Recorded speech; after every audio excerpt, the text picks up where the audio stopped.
और अभी थोड़ी देर पहले व्लॉग शुरू करने बैठा था मैं यहाँ पे, तो मुझे पता चला कि एक हंगामी प्रेस कॉन्फ्रेंस आ रही है। तो मैं फिर भागा हूँ वो प्रेस कॉन्फ्रेंस कवर करने, तो वो करके ही मैं सीधा यहाँ पे आया हूँ।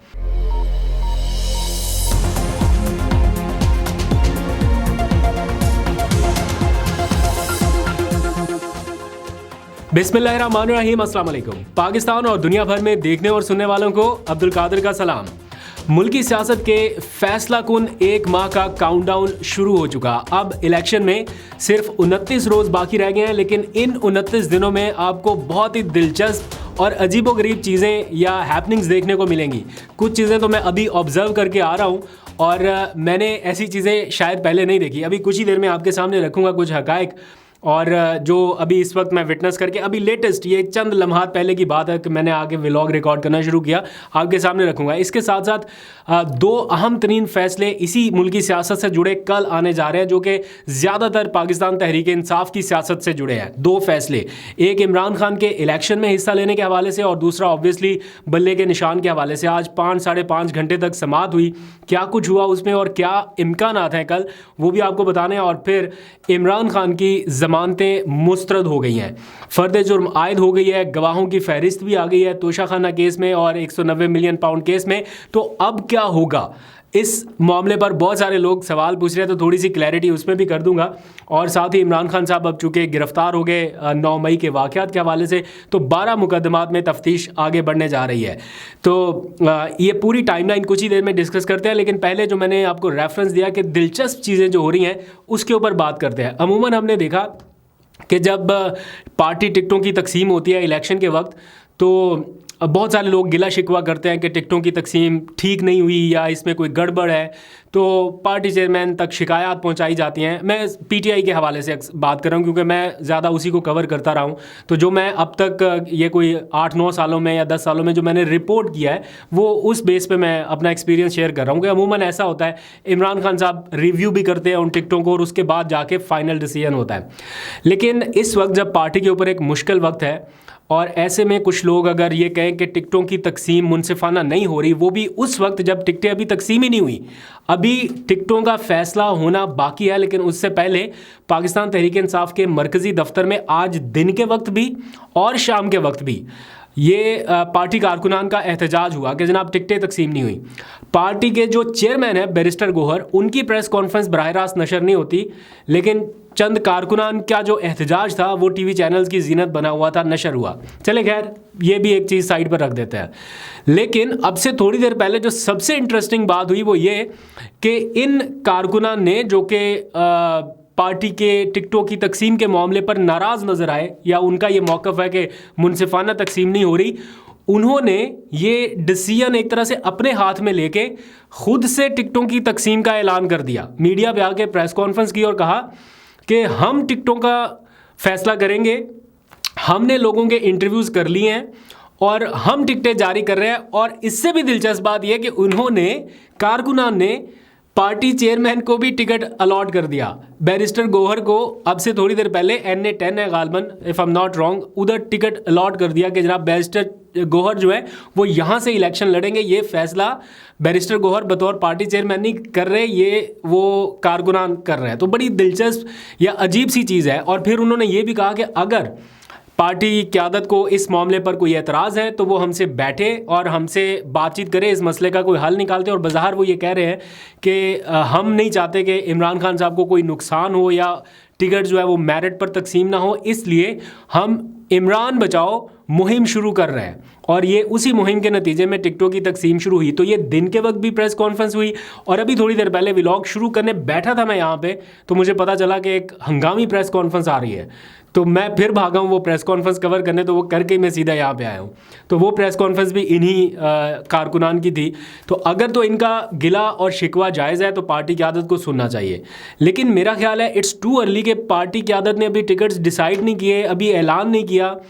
और यहाँ पर खुद से ही टिकटों की तकसीम, और एक ऐसे वक्त में जब पार्टी बेशुमार मुश्किलात का शिकार है, ऐसे वक्त में तो आपको टिकट मिले ना मिले, जो भी हालात हों, आपको तो ये कहना चाहिए कि भाई पार्टी क़यादत का हर फैसला हम तस्लीम करते हैं, क्योंकि ये फैसला इमरान खान साहब जेल से बैठ के किन हालात में कर रहे हैं शायद अंदाज़ा भी नहीं है आपको। बैरिस्टर गौहर मुलाकात के लिए जा रहे हैं कि हम टिकटें फ़ाइनल कर लें, उनको मुलाकात की इजाज़त नहीं दी जा रही। तो पार्टी कितने मुश्किल हालात से गुजर कर ये फैसले करने जा रही है, लेकिन उनसे पहले ये सारा कुछ हो रहा है इस वक्त। तो इसलिए कुछ कारकुनान शायद ऐसा ही समझें और इन प्रेस कॉन्फ्रेंसेस को टीवी पे होता देख के अपना माइंड मेकअप कर लें। तो किसी भी चीज़ की गहराई तक जाने से पहले इन एलिमेंट्स को भी मद्देनज़र रखना होगा। अच्छा, अब आ जाइए, पहले मैं थोड़ी सी बल्ले के हवाले से बात कर लूँ, फिर इमरान खान के केसेस के हवाले से आज जो लेटेस्ट डेवलपमेंट है वो जल्दी से आपको बताऊँगा कि क्या हो चुका और क्या अब आगे नज़र आ रहा है या क्या होने जा रहा है। बल्ले के हवाले से कल फैसला होना, 2 फैसले कल होने हैं, बड़े अहम फैसले। एक, क्या इमरान खान साहब आइंदा इलेक्शन लड़ सकते हैं या नहीं लड़ सकते, इलेक्शन ट्रिब्यूनल में उनके कागजात नामजदगी मंजूर होंगे या मुस्तरद होंगे, इसका फैसला आज महफूज हो गया। अब वो फैसला कल सुनाया जाएगा। दूसरा फैसला भी पीटीआई से मुताल्लिक है, जो पेशावर हाई कोर्ट में आज डिवीज़न बेंच ने, यानी 2 रुकनी बेंच ने तफसील समात की। 5.5 घंटे के लगभग ये समात हुई, कुछ दिन 1 बजे के अराउंड, और फिर ये चलती रही समात और अब से थोड़ी देर पहले ख़त्म हुई। इस समात में इलेक्शन कमीशन के और पीटीआई के जो दलाइल हैं वो मुकम्मल हो चुके। ऑलमोस्ट जजेस अपना माइंड मेकअप कर चुके हैं कि फ़ैसला क्या होगा, बल्ला मिलेगा या नहीं मिलेगा। लेकिन एक रस्मी कार्रवाई के तौर पर कुछ रिस्पोंडेंट हैं जिनको आज नहीं सुना जा सका या वो मौके पर मौजूद नहीं थे, तो उनको कल सुबह 9 बजे सुन के शॉर्ट ऑर्डर जो है वो कल ही जारी किया जाएगा। बैरिस्टर गौहर ने जज साहिबान से ये अपील की कि अगर आप कल ये शॉर्ट ऑर्डर नहीं देंगे या इसको और थोड़ा सा डिले कर दिया, तो अगर हमारे हक में भी फैसला आ गया तब भी हम लेट हो जाएंगे, क्योंकि आगे डेडलाइन आ रही है। तो इसलिए हमें हर सूरत कल शॉर्ट ऑर्डर चाहिए। तो ये जब उन्होंने दरख्वास्त दी तो जजेस ने ये इस बात का इशारा दिया कि वो कल शॉर्ट ऑर्डर दे देंगे। तो देखते हैं कल क्या डिसीजन आता है। कल ही सुप्रीम कोर्ट में भी इसकी समात होनी है, लेकिन अगर पेशावर हाई कोर्ट से पहले डिसीजन आ गया तो हो सकता है पीटीआई की फेवर में आने के बाद पीटीआई सुप्रीम कोर्ट में इस केस को परसू ना करे या अपनी दरख्वास्त वापस ले ले। बहरहाल कल का दिन जो है वो पीटीआई की इंतखाबी सियासत के हवाले से काफ़ी हद तक फैसला कुन साबित हो सकता है। अब आ जाइए इमरान खान के केसेस के हवाले से। उनकी जो 2 ज़मानतें हैं बैक टू बैक वो आज मुस्तरद हो गई, एक तोशाखाना केस में और एक 190 मिलियन पाउंड केस में। आप लोग भी बहुत ज़्यादा कंफ्यूज हो जाते हैं कि तोशाखाना ही नहीं जान छोड़ रहा, पता नहीं कितने केसेस हैं, तोशाखाना में सज़ा हो तो चुकी है, अब पीछे क्या बाकी है। तो वो जो सज़ा थी वो इलेक्शन कमीशन के बनाए हुए केस में, जो फौजदारी केस बना था उसमें हुई थी उनको। ये वाला जो केस है ये नैब ने अपनी तहकीकात शुरू कर रखी हैं। तो नैब के ये 2 केसेस हैं जिनमें इस वक्त वो गिरफ्तार थे। आज उनकी ज़मानतें दोनों केसेस में मुस्तरद हो गई हैं, और एक केस में जो तोशाखाना केस है यानी तहाइफ लेने वाला केस, उसमें उनके ऊपर फर्द जुर्म आयद कर दी गई है आज। और जो दूसरा 190 मिलियन पाउंड वाला केस है उसके ऊपर गालबन 17 जनवरी को फर्द जुर्म आयद होगी। तो आज पता चला कि 20 गवाहन जो हैं नैब ने वो तैयार कर लिए हैं इस केस को आगे बढ़ाने के लिए या ट्रायल आगे बढ़ाने के लिए।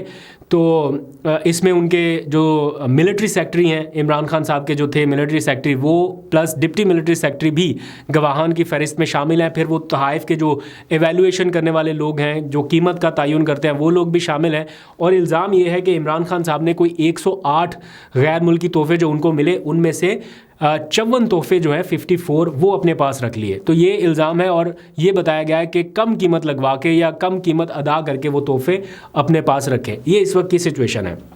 लेकिन इसमें जो गौर तलब बात है वो ये कि साइफ़र केस जितनी तेज़ी से उसका ट्रायल आगे बढ़ने लगा था, वो तो अदालत ने उसका ट्रायल रोक दिया था या उस ट्रायल को ब्रेक लग गई।